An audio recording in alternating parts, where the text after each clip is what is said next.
அருணகிரிநாத சுவாமிகள் அருளிய அற்புதமான கந்தர் அனுபூதியினுடைய 25வது பாடலையும் அதனுடைய பொருளையும் இன்றைய தினம் நாம் முருகப்பெருமானுடைய அருளோடும் அருணகிரிநாத சுவாமிகளினுடைய ஆசிகளோடும் உணர்ந்து கொள்ளலாம். மெய்யே என வெவ்வினை வாழ்வை உகந்து ஐயோ அடியேன் அலையத் தகுமோ கையோ அயிலோ கலலோ முழுதும் செய்யோய் மயில் ஏறிய சேவகனே. அருணகிரிநாத சுவாமிகள் இந்த அனுபூதியிலே அப்பன் முருகப்பெருமானை மயில் ஏறிய சேவகன் என்று குறிப்பிடுகின்றார்.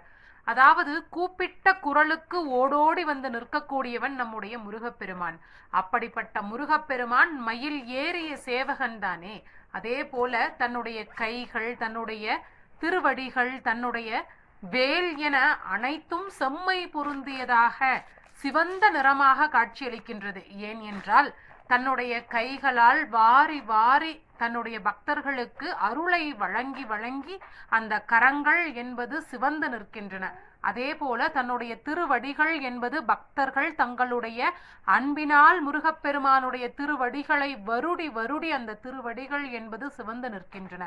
வேலாயுதம் வேற்படை என்பது அசுரர்களை அழித்து அதனால் சிவந்து நிற்கின்றது. இப்படி சிவந்து நிற்கக்கூடிய நம்முடைய முருகப்பெருமானை நோக்கி அருணகிரிநாத சுவாமிகள் முக்கியமான ஒரு உணர்வை கேட்கின்றார். என்ன அப்படின்னா, இந்த உலகம் தீய வினைகளால் ஆன தன்னுடைய பிறப்பினால் தான் அனுபவிக்கக்கூடிய இந்த உலக இன்பம் என்பதே மெய்யானது என்று எண்ணி அதில் கிடைக்கக்கூடிய அற்ப மகிழ்ச்சியை உணர்ந்து நான் இருப்பது என்பது சரியா முருகா, இது நிலையானது அல்ல என்பதனை நான் உணர்ந்து உன்னுடைய இறை அருளை நான் எப்போது உணரப் போகின்றேன், அந்த வாய்ப்பை எனக்கு நீ எப்போது அருளப் போகின்றாய் என்று கேட்கக்கூடியதாக அமைந்த அற்புதமான கந்தர் அனுபூதி 25வது கந்தர் அனுபூதி.